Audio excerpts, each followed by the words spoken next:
Hey guys, I'm Mitch and this is Super Platinum Achievement. And today we're going to go over which one is better, the PlayStation 5 or the Xbox Series X. Let's take a look at them both.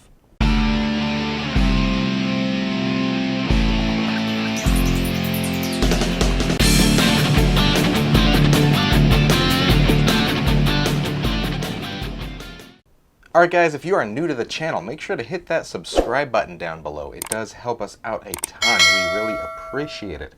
Also, check out our giveaway playlist. We like to give away a lot of free stuff, so check that out. See if we have one going on right now and follow the instructions in that video. So let's dive in. It has been 6 months now since the now current gen consoles have released, and of course we've got the two major competitors as always, PlayStation and Xbox. Now I've got them both. I have had the Xbox a little bit longer just because I was able to get one sooner. The PlayStation 5 is still more difficult to get than the Xbox Series X. However, that doesn't necessarily mean it's better. It is in more high demand, but let's talk about it.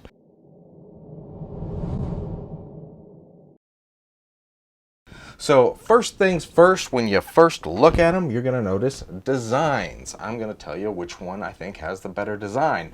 So looking at the PlayStation 5, they obviously went a less traditional route and went with a very curvy, artistic looking style here. They definitely put a lot of thought into the design, and it's kind of meant for airflow as well, and it looks really cool. However, it's ginormous. This thing is big. It takes up a lot of space on your entertainment center, and it's not as easy to fit into places as the Series X is. Especially the way with the base is designed. You have to unscrew it and then put it on the side if you want to lay it down sideways, which is not cool. I'm not a fan of that. I personally do like it better standing up, which is actually the first time I've done a console standing up like that, because it really is kind of an art piece and really just stands out, and I think it looks really cool. So looks wise, I love it, but the size is a big downside for me. Now the Xbox went a different route here. The Xbox is much more traditional, and it is more like a box, as you can see. Yeah, there's not really much to it. It's a big black rectangle here, or not rectangle, but yeah, and it's not bad, but it's not exciting. It's very blah looking. I wish they would have put some more design into it. However, it is really nice because if you want to lay it sideways, it's just as simple as laying it down sideways. Pretty easy, huh? However, when it is laying down sideways, you do have the base here on the side that looks kind of ugly. I'll show you that way. Just kind of chilling there. And then the only cool looking part really that's not just flat and kind of basic is the top. The top has that green on the inside with the fan there. It looks really cool. However, like I said, because this is more simple, it's a lot easier to find a place for it on your entertainment center. You can put it in sideways somewhere, right on top. It doesn't really stand out. It's not really meant to stand out like the PlayStation 5 is. However, with the fan being right on the top here, and where all the air coming out is right there, it is a little bit more difficult to put it in an entertainment center, because if you have that fan pushed up against anything, this thing's going to overheat. Whereas the PlayStation is designed so air can kind of flow throughout the whole thing. So if I'm going to give one of them a point for design, I'm going to have to stick with PlayStation. Just because it's something that I personally like the look of. I don't hate the look of Xbox. This was very, very close, and also this is 100% opinionated, but I'm going to give the point on this one to the PlayStation 5.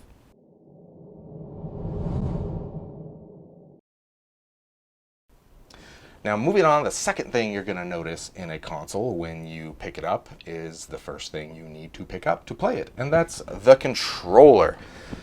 Now this is where a big change was made for PlayStation, and not much of any change was made for Xbox. Xbox was like, if it ain't broke, don't fix it, kind of stuck with the same design, and PlayStation went a completely different route, and it's very, very different. So let's start with the cons of the Xbox controller.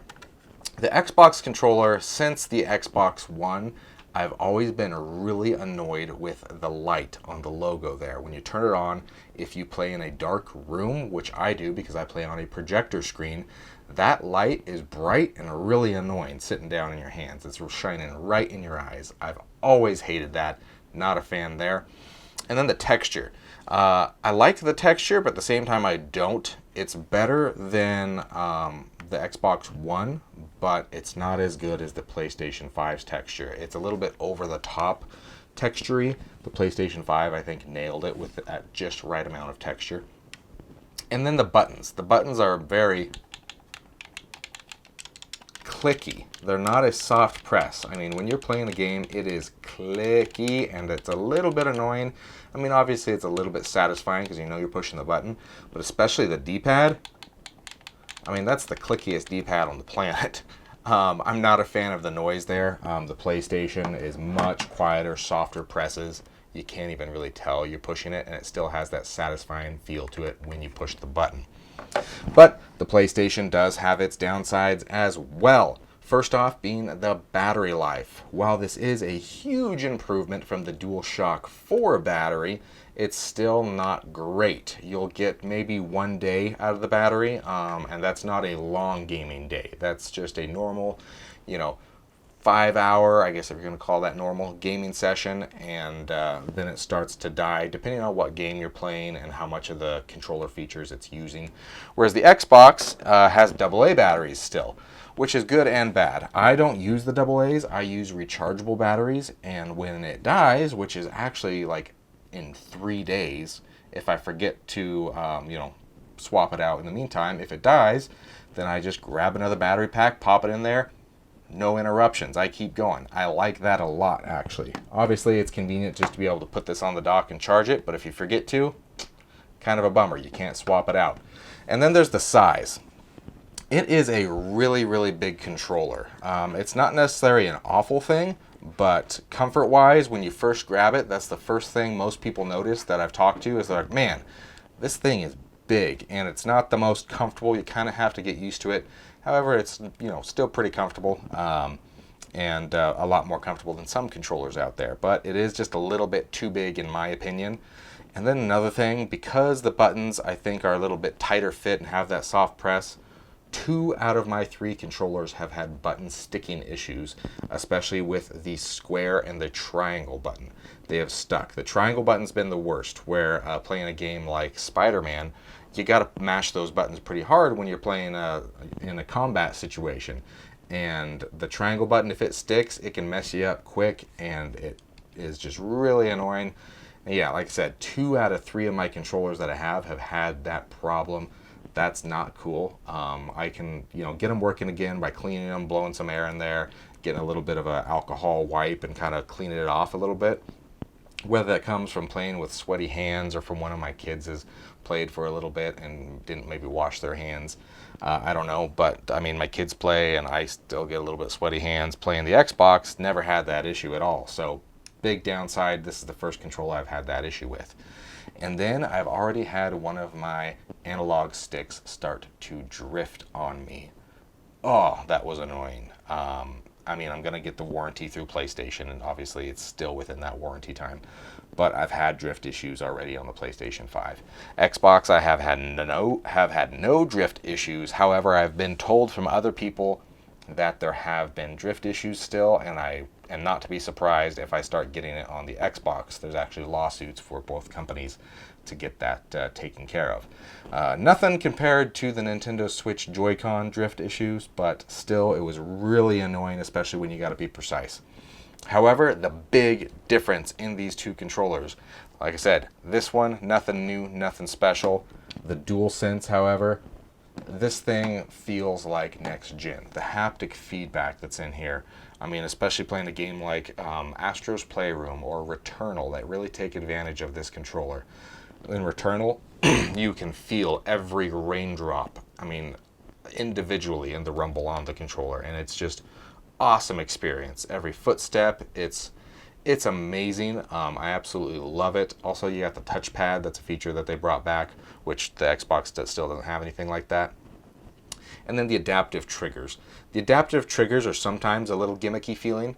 But when a game really takes advantage of it, it's really cool. Like Returnal. Returnal's one that really takes advantage of the adaptive triggers and doesn't overdo it. I absolutely love playing with this controller when those features are used on PlayStation games, and even when they're not PlayStation games, like Call of Duty. The adaptive triggers on Call of Duty, really cool feeling. If only Call of Duty was a better game. But yeah, so because of that, this one was really close. Comfort-wise, the Xbox a little bit, but overall, the controller I enjoy playing with the most because of those next-gen features. I'm going to give the point to the PlayStation 5.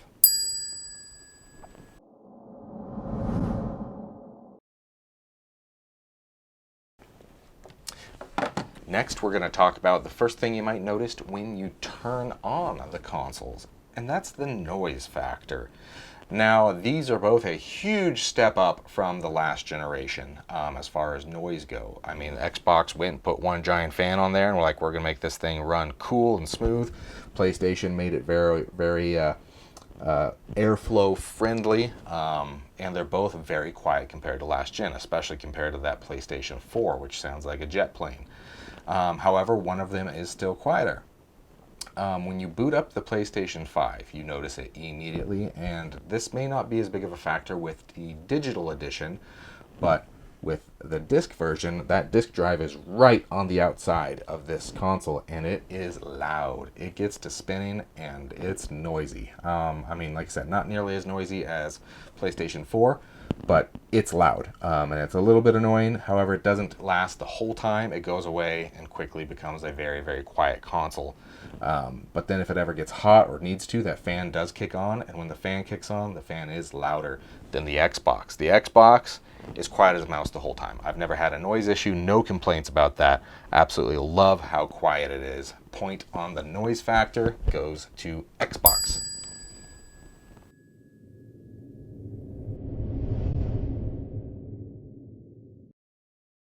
Then the next thing is when you actually get the system running, you got the controller in your hand, what's the first thing you see? It's the user interface. That dashboard, the first home screen, everything that you do when you're trying to get to your game or whatever you're doing. One of them I do prefer over the other one. Now Xbox, once again, they didn't change anything. They stuck with their same UI. It's, for people that have had it, they got used to it really quickly.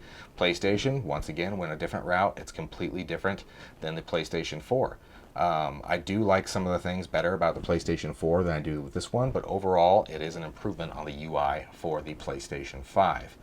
Now, both of them are different, but the PlayStation 5's user interface is much more user-friendly, especially as a media player.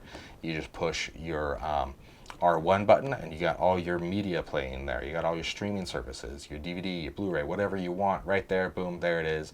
You push the L1, you're back to all your games and anything like that. It's very, very simple. The thing I don't like is how they changed from pushing the home button. Now you push it once to get to the place where you need to turn it off instead of pushing and holding like you did before. That took a while to get used to because it's completely different than how the PlayStation 4 was. Not a big deal. But also, when you push that once, it shows you things about whatever software you have. If you push it once, it shows you trophies you might be looking for. It maybe gives you videos and tips and tricks. It's really, really cool user interface. Xbox, I mean, they didn't do much. I'm going to be honest, I can't stand the Xbox user interface. And I'm going to have to easily give the point to user interface to the PlayStation 5.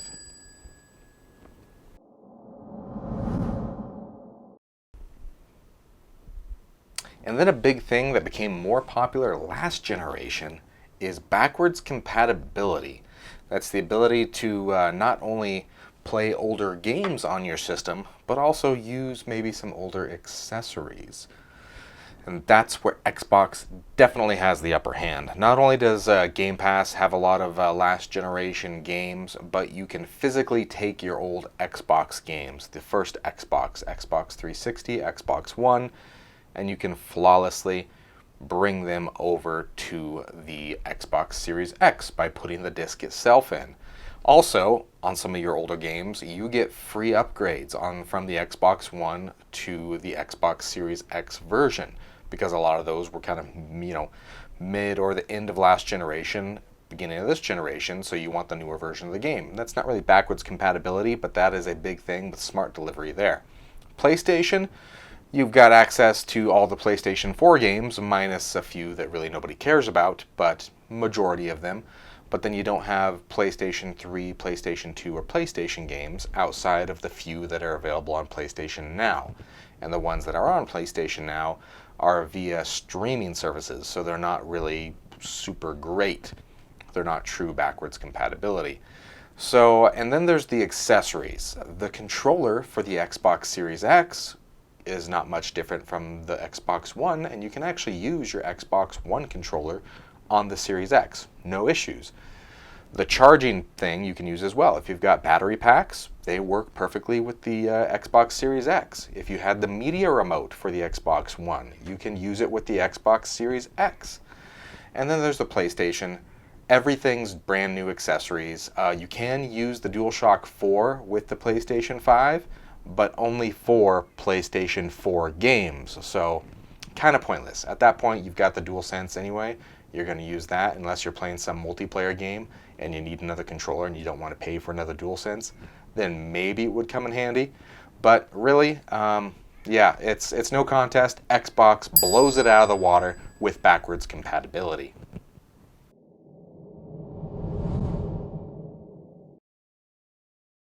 Now I mentioned the other one, part of the user interface with the PlayStation 5 is easy access to your media, that being your streaming services, Blu-ray, everything like that. Now, as a media player, most people are going to use these as their media player as well, and they are both fantastic media players. However, the upper hand, I think, still goes to PlayStation, because that access to your media is much, much easier. You don't have to customize it to set up your streaming services to be on your pins and be on your home screen, anything like that. It's already there, ready for you to go. And then as far as the Blu-ray for 4K Blu-ray is slightly better on the PlayStation 5. I mean, ever so slightly. There's other videos out there that are more techie guys that'll tell you all about why it's better, and you know the differences there. But you can tell playing a 4K Blu-ray, the PlayStation 5 is just a little bit better. Also, the controller for the PlayStation 5 will always stay on, and if you need to pause it really quick, you can. Whereas the Xbox, if you need to pause it real quick, you got to turn the controller back on because it auto shuts off, and then you got to pause it. Both of these have media remotes available. The PlayStation 5 has their own. The Xbox, you can use the same ones from the Xbox One, and those carry over just fine. They both use IR sensors on the front for the media remotes, which I actually didn't like. The PlayStation 4 used a Blu-ray media remote, which I loved because, like I said, I use a projector screen, and my consoles are not in front of me. They're actually behind me, so IR doesn't work because I can't point and click. I gotta, do that weird thing going behind me. Not a big fan of that, so the media remote's kind of useless to me, but they're both pretty good media remotes. The IR, when you are pointing right at it, works great. The PlayStation one's a little bit more streamlined, smaller, and it's got those shortcut buttons on it. But yeah, overall, better media player, still gonna go to the PlayStation 5.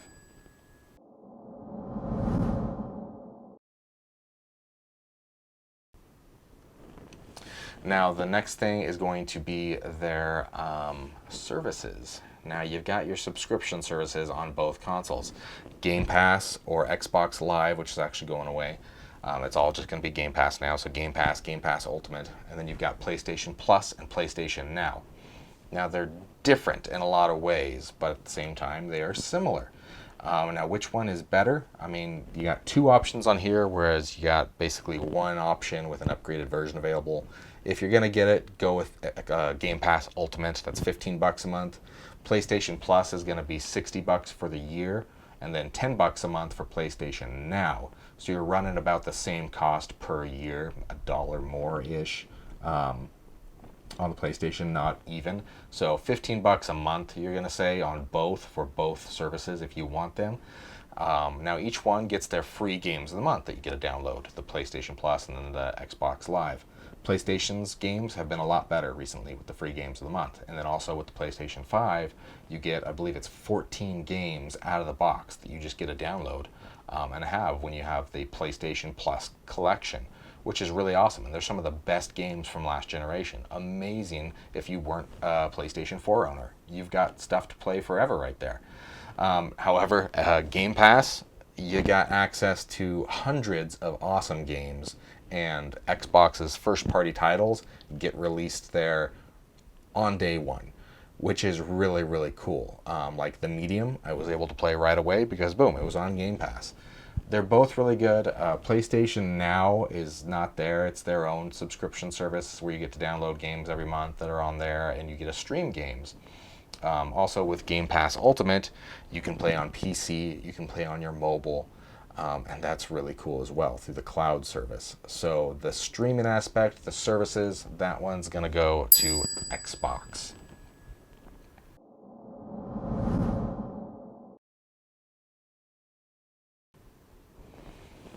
Now we're going to go into the performance factor. This is where, on paper, the Xbox is much better, but because of the custom SSD, load times are actually quicker on the PS5. But this one usually has a more consistent frame rate, the Xbox that is, a more consistent frame rate and more native 4K. However, that's not too much more than the PlayStation 5. So there it's really close. Now, I am not a big techie. I'm not going to dive in. I'm not going to put on the meter where it shows where the frame rate's dropping, everything like that. I'm going to go what I can notice. Now, like I said, the first thing I actually can notice is load times on games are a little bit quicker on the PlayStation 5. Is it quick enough to really make me go, oh, wow? No, it's not. It's not a big difference there. The Xbox, I do notice a little bit better with those light and darks, the HDR, the difference in colors. It really does stand out a little bit more on the Xbox to me. Frame rate, they both looked fantastic. I haven't noticed any issues there. So they're really, really both cool. But I'm going to probably have to give the slight edge on performance to the Xbox Series X.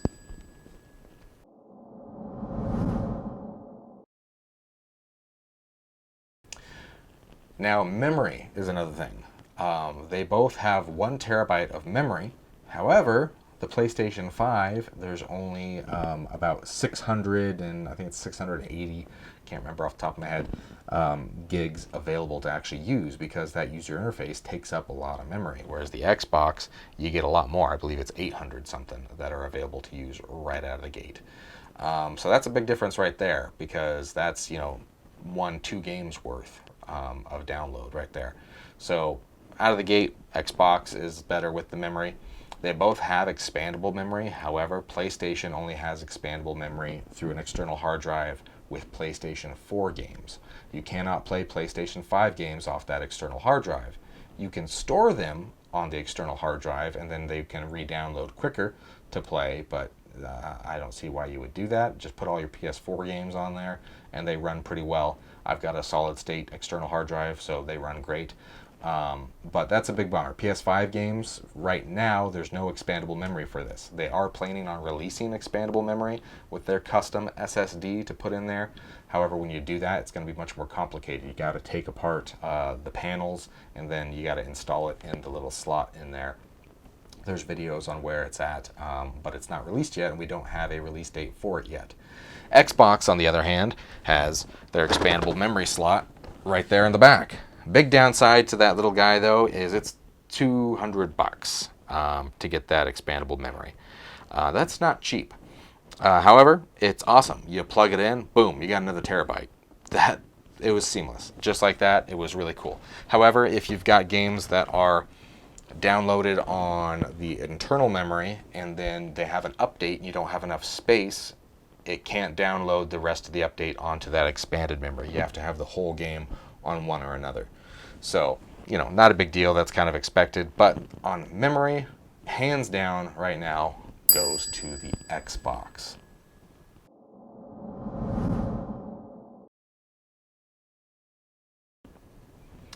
Now let's talk about the thing that everybody cares about the most, and that's games. Games, games, games, games. That's why we have these, is to play games. Out of the gate, Xbox doesn't have any new games except for the Medium. Everything that they have is older games. They have not released a big-time first-party title which was Gears 5. They have not released one, and it's been almost, I think we're going on 2 years now. It's over 600 days, which is insane. Whereas PlayStation, it seems like we're getting a new big hit every 2 to 3 months. So games-wise, PlayStation has a lot more to offer with what's even down the pipeline. However, that could change. Xbox bought a bunch of studios, and they've got a bunch of new games coming with these studios. However, those games are not slated to come out until at the soonest end of 2022, if not 2023. The next big game coming out is Halo, and that's not even until the end of this year. So right now, game-wise, you gotta, pass with old games on the Xbox, which you have access to because you have Game Pass, which has enough games to keep you busy for 2 years anyway. But they're older games. Most people have played those games already if they own the last generation of systems. I mean, there's going to be some that you want to catch up on, and then there are those games that are enhanced for the Series X and do look quite a bit better. However, if you're me, I'm not going to play a game again that I just played, a year or two ago, just because the frame rate's a little bit better. That's not going to get me to play a game right away again. Multiplayer games, that does make a difference. Like Gears 5 does look better now in multiplayer, but I'm not a big multiplayer guy, so that's not a huge thing. PlayStation, it just has better games. I mean, even at launch, we've got Demon Souls, we've got Miles Morales, which Miles Morales was on PS4 as well, so not really PlayStation 5 only. We've got Godfall. We just got Returnal, Sackboy's Big Adventure, and then next month we're getting Ratchet and Clank, which looks amazing. And then slated to come out this year, we've got Horizon Forbidden West and the new God of War Ragnarok. I mean, the games are just coming in bunches with the PlayStation 5, whereas Xbox, we're still waiting for that next big announcement on a game that's coming out. I mean, we do have Hellblade 2, we've got Everwild, and there's a bunch of unproven franchises that are coming out. I'm not saying Xbox, doesn't have anything that's worthwhile, but right now, I mean, PlayStation is still continuing the trend with PlayStation 4 and blowing the Xbox out of the water with games. PlayStation 5.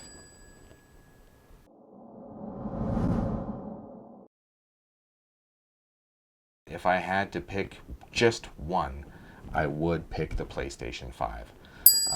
It's just got more games I want to play. The DualSense controller is absolutely fantastic as long as it doesn't have any issues with button sticking or controller drift.